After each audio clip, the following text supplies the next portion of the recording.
Hello cave dwellers, welcome to the cave for the final part of our Amstrad Mega PC restoration. I have to be honest, I didn't expect this part to happen. I thought we'd have it all wrapped up in 3 parts, but the more we scratched the surface, the more I wanted to do on this machine. But we're at a good place now. I think I'm happy with how it is, thanks to a few finishing touches that were helped by Howard from Dubious Engineering here. Here is Howard with his 3D printer, and he helped me to design an ISA backplate into which we mounted the fan controller, so that's now easily accessible. And I would have loved to have made the compact flash card accessible, but we couldn't quite get the design working for that. But instead we have the battery mounted there nicely. And we added a socket for the battery, so I know some of you had concerns in previous episodes that I might plug the battery in the wrong way round. Well, now that's not possible. It can only be plugged in the right way on this socket. So thank you for your suggestions and feedback to help us make this better than it otherwise would have been. Now for testing, we need to talk about the monitor quickly. This is the original multi-sync monitor. It switches between 31 and 15 kilohertz and it's on loan. So I've had to find an alternative. And to get around that problem, I've used this. This is the OSSC or open source scan converter. It's a line doubler, a very rapid one at that. And it means that we can use a regular CRT monitor. In fact, it outputs through HDMI, but through the use of an HDMI to VGA dongle, we can use a regular 31 kilohertz VGA monitor. Yeah, it works great. This is the second CRT I tried. The first one I tried would go blank for a few seconds every now and then. It was very annoying and I thought, okay, it's not going to work. But when I tried the Packard Bell CRT instead, that's been rock solid. And of course, a flat screen is an option, either with VGA or HDMI or DVI. There's lots of options, lots of ways that you can use the Mega PC despite its need for a multi-sync monitor. And one last thing before we get stuck into using the machine, I did promise you some upgrades just because, well, because we could, to see if it makes any difference. The first being this is a maths coprocessor, a 387 maths coprocessor to complement the 386 CPU. And I also threw in as much video RAM as I could squeeze in there, taking us from 256 to 512 kilobytes of video RAM. So our Mega PC is fully loaded, ready for action. And I promise you, I'm not going to skim over any frustrations or annoyances. We'll take an objective look at this despite all of the hours that I've put into refurbishing it. We'll try and make it a realistic overview. So, you ready for some gaming, Alan? We're not really that kind of channel, Alan. Just take it easy. This is my game face, Neil. I'm going to destroy you.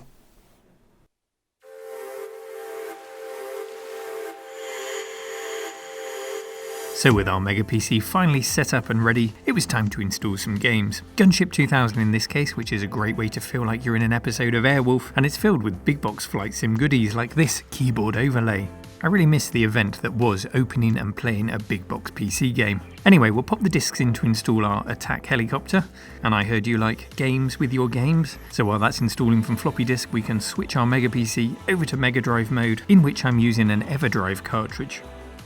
We can plug in our gamepad, and then we can have a quick blast of Sonic 2, which looks great on both our CRT and LCD. I have the image split so you can see both options. And here too is a direct capture so you can see just how lovely that picture quality is coming directly out of our Mega PC.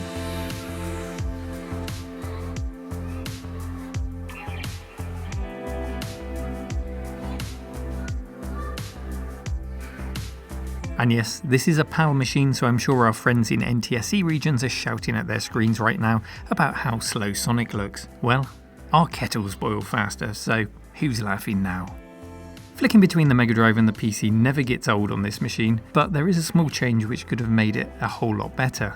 Pulling out the cartridge to switch back to the PC, and you'll remember there's a little switch which detects if the cartridge is in, so when we pull it out it powers off the Mega Drive card. Don't worry, we don't need to power the system off first. But here's my complaint: if we try to slide the panel across for PC mode, our joypad is in the way and we need to unplug it. And I can't help but think that aside from being annoying, it'll also put unnecessary stress on the port, needing to unplug and plug it in frequently. The joypad ports really should have been on the back or on the side of the machine. There is a solution though. If this really bothers you, you can just pop the front panel off, like this, allowing you to keep your joypad plugged in at all times. And then here's the switch which switches you between the 2 modes, so if you wanted to, you could even 3D print a little hat to finish that off and store the front panel somewhere safe. It's certainly an option.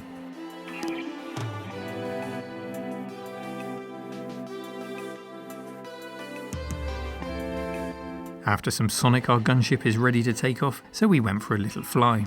This is a game from 1991, and with the detail turned down a little bit, it's perfectly playable on our Mega PC, and it gives you an idea of the 3D performance of our 386. It's not silky smooth, but I would have certainly enjoyed this performance back in the day.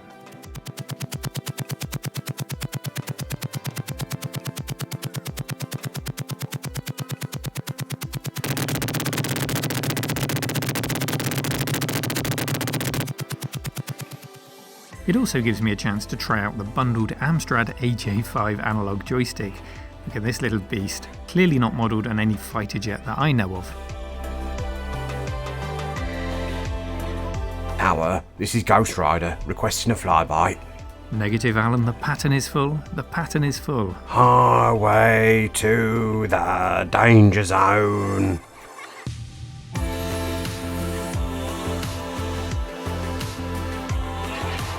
Let's take a quick look then at some benchmarking, and if you need to benchmark your 386, then the quickest way to go about getting some tools is thanks to Phil's computer lab. He's put together a 386 benchmarking pack, and there's a link to download that from Phil in the description, and of course you should check out his fantastic YouTube channel. In the pack we find various tools like this. This is the Superscape 3D benchmark, and that's putting our machine through its paces with some 3D rendering. And we've also got Top Bench, which I've already run on the stock Mega PC, which is on loan. If I run it on our slightly upgraded Mega PC, then we have some results to compare. Our upgraded Mega PC reports a 10% performance increase over the stock one, with a Top Bench score of 53 compared to the stock score of 48. It's not without anomalies though. It detects the stock correctly as having a 25 MHz CPU, but it detects ours as having a 33 MHz CPU. So I'm not quite sure why there's a discrepancy there. This is sold as a 25 MHz PC. Both tests were carried out using the compact flash adapter, so there should be no difference in the disk speeds to skew the results. Our next benchmark, System Speed Test, detects correctly that we have a 25 MHz CPU, but says it's running at 34 MHz, and it says we have a 287 Maths coprocessor running at 60 MHz. This is definitely a 387 coprocessor, so there are some oddities here, but it is very definitely detecting that coprocessor. A Maths coprocessor introduces a range of new instructions and registers designed specifically to calculate floating point computations, effectively removing the penalty you suffer from using them with the 386 CPU alone, which is geared towards integer calculations. The later 486DX range of processors, Pentiums and beyond, all had Maths coprocessors built into them, but before that it was an optional extra, and we all know what happens when something isn't standard. Yes, programmers aim for the lowest common denominator to make the most sales. So to find software for our 386 that specifically shows off a Maths coprocessor is quite a difficult task. We're talking CAD packages like AutoCAD, spreadsheets like Lotus 123, and databases and mathematical or statistical packages. Checking my shelves, the only thing I could find that supports a Maths coprocessor is this. It's Falcon 3, a hardcore flight sim from the period, and it says that by having a Maths coprocessor we can enable a high fidelity option which offers an actual flight model developed for Air Force training. Buying a Maths coprocessor to enable floating point calculations for a more accurate flight simulation model. Not right now, thank you. I've got apples to collect. Gaming on the Mega Drive is an absolute joy on this machine. Granted, I couldn't have recommended it with a £999 price tag on release, and I can't really recommend you get one today just for Mega Drive gaming. They command several £100s in decent shape, but it's probably the best picture I've ever seen come out of Mega Drive hardware. There is one flaw though, and that's with the original monitor, which I'll plug in now to demonstrate. The Amstrad monitor does offer a lovely rich picture, much better in fact than my own CRT, but if you cast your eye to the edge of the screen it all gets a little bit strange. Hopefully you can see what I'm talking about here at both the left and right extremities where it starts to warp. It's almost as if the image wraps around back on itself. Here's a more prominent example in Ghouls and Ghosts, and some of you spotted this in episode 2 and commented on the fact.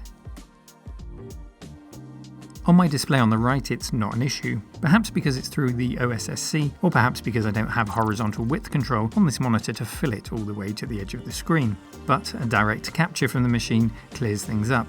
There's no such warping on the output, so I think we can conclude that that effect is caused by Alan's cheap monitor. Affordable, not cheap. What's the difference then, Alan? About 40% more profit for me. Is it any wonder you're no longer in business?